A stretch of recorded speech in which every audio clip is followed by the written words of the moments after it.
Welcome to my YouTube channel Inspire Today. आज मैं इस वीडियो में बात करने जा रहा हूँ एक ऐसी इंस्पिरेशनल स्टोरी की जिसे सुनकर बहुत लोग इंस्पायर्ड हुए हैं।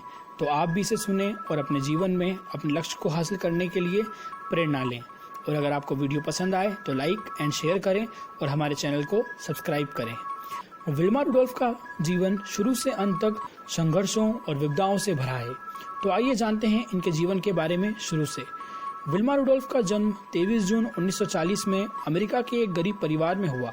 उनके पिता कुली का काम करते थे तथा माता नौकरानी थी। विल्मा को बचपन में ही डबल निमोनिया और पोलियो जैसी गंभीर बीमारियां हो गई थी, जिसके कारण वो चलने में असमर्थ थी। तो उनकी मां उनका इलाज कराने के लिए उन्हें 50 मील दूर अस्पताल ले जाया करती थी। 5 साल बाद विल्मा की हालत में थोड़ा सुधार आया और वो कैलिपर्स और ब्रेसेस के सहारे चलने लगी। और उसी समय डॉक्टरों ने विल्मा की मां को कह दिया था कि आज के बाद विल्मा बिना सहारे के नहीं चल पाएगी। पर उसकी मां ने ये बात सुनकर हार नहीं मानी और विल्मा का दाखिला स्कूल में करा दिया। एक बार स्कूल में दौड़ प्रतियोगिता का आयोजन करा गया। जब दौड़ शुरू हुई तो विल्मा ने मां से पूछा, मां क्या मैं इस तरह दौड़ पाऊंगी? तो उसकी मां ने जवाब दिया, अगर इंसान किसी चीज को पाने की दिल से कोशिश करे तो वो उसे अवश्य पा लेता है। तुम एक दिन अवश्य दौड़ पाओगी। और इस सकारात्मक बात ने विल्मा के मन को ऊर्जा से भर दिया। 9 साल की उम्र में विल्मा ने मां से जीत करके ब्रेसेस उतरवा दिए और बिना उनके चलने की कोशिश करने लगी। वो बहुत बार असफल हुई, उसे बहुत चोट भी लगी, लेकिन कभी हार न मानने वाला चरित्र उसे बार बार प्रयास करने से रोक नहीं पाया। और प्रयास करते करते 11 साल की उम्र में वो बिना सहारे चलने लगी। और विल्मा ने उसी वक्त संकल्प लिया कि वो एक दिन बहुत बड़ी एथलीट बनेगी। उसके बाद डॉक्टर की सलाह से वह बास्केटबॉल खेलने लगी। 13 साल की उम्र में पहली बार विल्मा ने दौड़ में हिस्सा लिया, पर वो हार गई।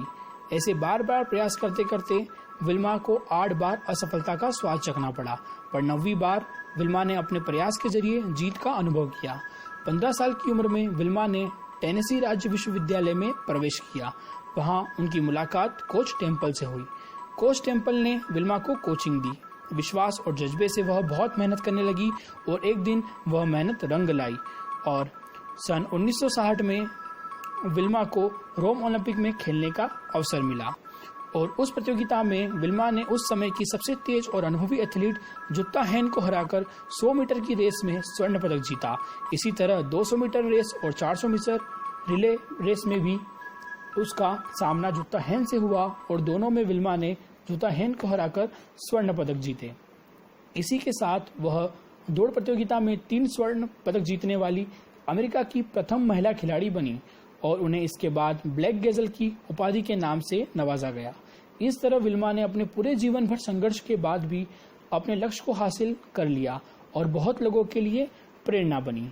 पर कुछ समय बाद 12 नवंबर 1994 को पूरे अमेरिका में शोक छा गया और एक और सितारा हमारे बीच से चला गया। पर उनके जाने के बाद भी आज भी उनकी इस संघर्षपूर्ण कहानी को लोग पढ़कर अपने जीवन को सफल बनाते हैं। और उनके देहांत के बाद क्लार्क्सविले में उनका स्टैच्यू बनाया गया, जो बहुत से लोगों के लिए प्रेरणा का स्रोत बना।